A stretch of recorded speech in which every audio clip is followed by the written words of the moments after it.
magandang araw mga kabayan at nagbabalik po tayo pag-uusapan po natin itong isyu ng nawawalang sabungero. Pagtatapon umano ng labi ng mga sabungero sa lawa, hindi nasaksihan ni Totoy. So kung ikaw ang witness na nagsasabi na yung mga bangkay pinipira-piraso, no, yung bangkay ng mga sabungero, pasensya na sa kumakain, at tinatapon sa lawa ng Taal, tapos sinasabi mong hindi mo nasaksihan, ano yun? Paano mo nasasabi na talagang tinatapon doon sa lawa ng Taal kung hindi mo naman pala nasasaksihan, mga kababayan po natin? And isa po sa kanya mga sinabi pa na medyo nagdududa tayo doon, no? Yung mga ebidensya daw na may mga video ay sinunog na yung mga cellphone. So, ano pang paniwalaan natin kung wala nang ebidensya, sinunog na? Pero mayroon daw siyang USB na talagang may laman din daw po ng mga video. So, anyway, malalaman natin yan pagdating ng panahon. Kasi ang isang sinasabi natin nito, baka mamaya ikukonekta na naman ito sa mga Duterte, mga kababayan po natin. And syempre, si Boyeng Remulla, no, may pinangako po para sa mga sabungero. Sabi niya dito, hindi namin titigilan ito. Talagang kailangan ng hustisya. Ang kaluluwa nating mga Pilipino ay nakataya rito. Dapat hindi tayo pumapayag na pera-pera lang ang naging Panginoon ng Pilipino. Sana ganon po, Boyeng Remulla, no? Hindi sana tayo pera-pera lang at dapat doon tayo sa tama. So, sana hindi rin po pera-pera yung pagpapadala kay Presidente Duterte sa dahig, ang isyu ni Bantag at ang isyu ni Teves at ilan pa na mga kaso, kagaya ng kaso ni VP Sara. Sana hindi po pera-pera at yung pag-aambisyon mo na pumunta sa ombudsman, sana po ay hindi rin po pera-pera. Okay. So, punta tayo dito sa mga nawawalang... Paano pinapatay ang mga sabungero? Nawawalang sabungero, mga kababayan po natin. Ito, ibang interview naman ito, mga kababayan natin. Galing po kay Ted Filon. So, ikwento kasi dito ni alias Totoy, yung karumal-dumal umano na paggurgor sa mga sabungero. Sige, pakinggan natin, no, mga kababayan. Pinapatay ang mga sabungero. Anong pamamaraan na ginagawa nitong mga kamo ay pumapatay at sino-sino mismo ang pumapatay? Pinusasan kasi nila yan. Nung nakita ko yung mga pulis na yun, nakapusas yan. Tapos, Mga pulis po, ha? So, hindi basta-basta. Mismo pulis daw po yung mga involved dito, mga kababayan. tinatalian ng tie-wire sa leeg. Yung killing discipline, dahan-dahan ginagarote nila hanggang sa lumabas yung dila. Grabing kwento na yan, ha? Ano yun? Brutal yun, ha? Nakakahihi na yung tao. Then napatay na. Pagkatapos niyan, meron silang mga tao doon na yung Hindi po ito kwentong barbero, mga kababayan. tao na sa palisdaan, tao nung isang pulis na taga yung nilalasdasan, yung yung may mga laman, lumulubo, inaalis nila yung dugo. At saka, nilalagay sa tabta na pinapak yung tao, tinatalian ng tie-wire kasama yung buhangin. So, ano yun, mga kababayan, ha? Talagang grabe sa pagkwento dito na imagine po natin parang kinakatay na boy ba yan, ha? Para pandubog. Yung kinikwento... Okay, go ahead. Kasi saka sinasakay nila sa bangka, tinatapon sa gitna ng taalik. Yung kinikwento mo na yan na uri ng pagpatay, yung mga pumapatay, yung pagsakay ng bangka, pagtapon sa lawa, may video ka dati nun, napanood mo yon o kwento lang sa'yo? Napanood ko po mismo yan. Doon sa, minsan binabiber sa akin yan. Napanood ko talaga yan. At mayroon pang isa na pinapakita ko nga kay Mr. Atungang yan. Oh, saan sila dinala? Saan? Doon sa Tanik, sa Talisay, Batangas. Oo, sa Talisay, Batangas. Doon sila dinala. Ano yun? Safe house ba yun? Ano yun? Rest house ba yun? Ano yun? Sir, may isang police check doon, may ari ng palaisdaan. So, ang kwento niya po, mga kababayan po natin is pagpapakinggan natin is street naman po ang kanyang mga sagot, no, at ang kanyang pagkikwento. Pero may mga instances, kagaya nitong video, kagaya nitong mga cellphone, na sinasabi niya na wala naman po sa kanya at pinapasunog. Sige, patuloy natin. Doon, dinadala sa palaisdaan niya. Okay, pagkatapos pa, sa pagkakataong ito, kasama ka mismo nitong mga dinampot na mga sabungero? Hindi po, hanggang Yan ang problema, mga kababayan po natin, hindi naman pala siya kasama sa mga pinagdadampot na sabungero. lang ako, tinuturnover ko lang po sa kanila yan. Ngayon, paano ko nalaman bakit doon dinadala sa Batangas, sa Taal? Gawa ng nagkikwentuhan yan sila sa akin. Tapos sobrang dami. So, ano lang, marites lang yung naririnig niya mga kababayan natin ha. Hindi niya mismo talaga, hindi mismo siya kasama doon sa pupunta sa lawa ng Taal. Siyempre, Or Talik. bakit sobrang bilis naman yan? Baka naman maya-maya, maano tayo ni Mr. Atungang. Kaya saan pulis dyan na pinapakitaan ako ng video na kung paano nila kinatay ang mga yan, kaya doon ako nagka-idea kung paano. Kompleto ako niyan dahil pinuforward yan doon sa cellphone ko. Bago ako pinatakas si Mr. Atungang sa ibang bansa, Tingnan natin. pinasunog niya muna yung lahat Ayun. So, pinasunog daw po ang lahat ng mga ebidensya. ng mga cellphone ko at binilhan niya ako ng bago at pinabantayan. Dapat yung isa na puno ng mga ebidensya, kaya tago ko sana yun. Pinabantayan niya ako doon sa driver niya. So, hindi natago mga kababayan po natin. Pakinggan natin ang isang interview niya pa ha. Gusto ko lang malaman kung ano yung kinaso niya, yung katulad ng So, update na ito kasi yung unang interview niya, hindi pa siya pinailan ng kaso. Ito, pangalawa na po ito kung saan na paila na po siya ng kaso. Itong si alias Tutoy or si Dondon Jolie Patidungan. Ayan, yung kanyang pangalan. Tumakbong mayor, pero natalo sa Surigao, under po sa, Team Alyansa. Nasa Team Alyansa ito mga kababayan natin.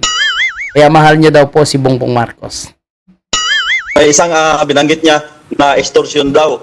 Sa katunayan, 4 days ago, yung si Atty. Carol, nakasama niya, nagpadala ng sulat niya na recantation para pirmahan ko kapalit ng 500 million halaga. Ngayon, binaliktad niya dahil hindi ko tinanggap, dahil hindi kaya ng konsensya ko So, nagsichapi-chapi. Forward natin ng konti mga kababayan ha. na yan, may black and white na recantation na binigay sa akin para papirmahan, para baliktarin lahat ng sinasabi ko. Mr. Atong Ang, yan lang masasabi ko sa iyo. Huwag ka magtago sa katotohanan. Alam mo, So, wag daw magtago si Atong Ang sa katotohanan. Pero actually, hindi naman nagtatago si Atong Ang, So, sinagot niya naman and nag-file siya ng kaso. ikaw mismo nag-utos sa akin at ikaw mismo ang nagsabi dyan sa grupo ng mga pulis na iligpit na yan. Paano mo sabihin na hindi ko alam? 15 years, almost 15 years na tayo nagsama. Bakit sabihin mo, ako pa ngayon, So, matagal na pala, mga kababayan natin. Kung 15 years po sila nagsama, parang magjuwa na palang dalawang ito. So, sinasabi niya nga dito na inutusan na, ano na daw siya, Gusto na daw po siyang ipapaligpit, At sinasabi niya pa na may nakapatong na 50 million sa kanyang ulo. Yung ilan po sa mga kasama dyan ni Atong Ang ay idinamay niya nga, itinuturo niya na umano'y kasamahan niya at mga kasama rin ng mga suspect doon po sa mga nawawalang sabungero. Nag-offer sa'yo. yes, mayroon ako kahit forward ko. Pagkatapos nito, bigyan ko kayo ng kopya. Hindi ko ganda yan, pinirmahan ebidensya yan. yan, pinipilit niya ako, nabayaran niya ako, gawin niyang 500 million una, sinabi niya 300 million. Wow. Ngayon, hindi 300 million ha, then 500 million. Yan. kaya ng konsensya ko. At buhay na ng pamilya ko ang nakataya dito. Sa tingin niya, kaya niya ba akong lukuhin? Kaya ako, nanawagan ako sa ating PNP chief na si General Torre at O yan, si Torre, okay yan. sa kay DOJ Rimulya Rimulya, okay rin yan. at sa mahal kong nating Pangulo. Ito na ang pagkakataon na mahal na Pangulo. Tulungan niyo naman ako sa sitwasyon na ganito at alam ko, hindi basta-bastang tao itong kaharap ko ngayon. Hindi ka pabayaan yan, under ka sa alyansa Puro kasinungalingan lahat ng mga sinasabi niya. Kaya sabi ko nga kahapon, nung nag-interview mayroon siyang ipapile ngayon, parang kinasuhan niya yung sarili niya. Paano mo sabi Ang tapang nito, mga kababayan natin, kung titingnan natin, ang tapang nitong si alias Tutoy, Pero palagay ko wala na ito sa Pilipinas. mo nga ay kaya mong patunayan? Paano mo mapapatunayan ang involvement lahat nila? Ito magandang tanong, kung paano niya mapapatunayan ang kanilang involvement. So, siyempre, paano yung patunay? Ebidensya, At mga ibang ibang physical evidences. Kasi kung kwento lang, mahirap yun. Cyril, katulad ng sinabi ko, almost 15 years na mahigit ako sa kanya. Lahat ng sikreto niya, alam ko. Dahil pinagtiwala niya lahat 15 years, magjowa na po sila. sa akin. Hindi ko magawa lahat ng sinasabi niya. kung wala siyang utos. Isang ordinaryo lang akong tao, hindi ako katulad niya na Ordinaryong tao, tumakbo ang mayor. Hindi naman siguro ordinaryong tao yan. kaya niyang pagbagsikin ang gobyerno. Wow. Kayang pabagsakin ni Atong ang gobyerno. Ano yan siya? Marvel? Ano ang matibay na hawak mong ebidensya laban kina Yan, dito magandang tanong. Anong matunay? Anong matibay na hawak niyang ebidensya? sa mga sinasabi mo na sangkot nga sa missing Sabongeros? Dahil ako ang isa sa farm manager, lahat niyan. May video Farm pa nga manager. yan noon kay yung nawala San Pablo, si John Lasco. May video pa ako dyan na hawak-hawak ko. Nung una nga, sayang yung mga cellphone ko na pinasunog niya. Nandun lahat yung mga tao kung paano katayin ng mga pulis. Sayang lang mga kababayan po natin, no? Nasunog yung kanyang cellphone at doon daw yung mga sa video na yon kung paano daw siya na-chop-chop at kinakatay po itong mga nawawalang sabungero at tinatapon dyan sa Taalik. Parang nakakatakot kumain ng mga isda dyan sa Taalik, ay sinasabing dyan daw po tinatapon itong ilan yan? 34, no? Na mga sabungeros. Ang dami yan. At ano yan? Halos 3 dosina yan, mga kababayan po natin, no? 34 katao po yung mga itinapon daw dyan sa Taalik. Ang problema, wala siyang cellphone kasi pinasunog daw po, mga kababayan natin. At ang sinasabi niyang tinuturong mastermind, no, na itong si Atong Ang and si Gretchen naman ay hindi pala talaga hindi talaga directly na nakikita niya na involved. Kumbaga nakikita niya lang na nandyan, no? Nakikita niya magkatabi daw matulog si Atong Ang at saka si Gretchen. Pero yung doon sa paggawa ng krimen ay hindi niya naman personal na nakikita, mga kababayan po natin. And actually nagsalita po, no, naglabas din ng official na pahayag itong kampo po ni sana yan, no? Kampo nitong si Gretchen Barreto, mga kababayan po natin. Ito. Pakinggan natin ang isang AI audio kung saan binabasa po itong mensahe or official statement ni Gretchen Barreto. Pakinggan nyo lang ito.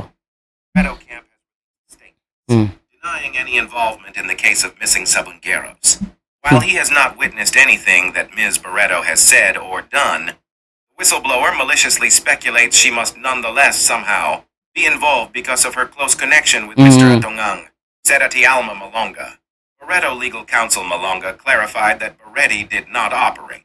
Sabungan had no participation in Sabong operations and was merely an investor in the business as alpha members. Barreto, through her counsel, said she will fully cooperate with the investigation and appealed for a fair and evidence-based process.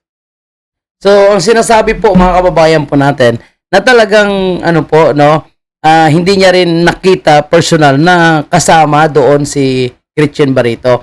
Pero, sabi nga ni Gretchen Barreto, kasama po siya sa mga alpha members, kasama po siya sa mga investors nitong Isabong, pero hindi po siya kasama sa mga operators.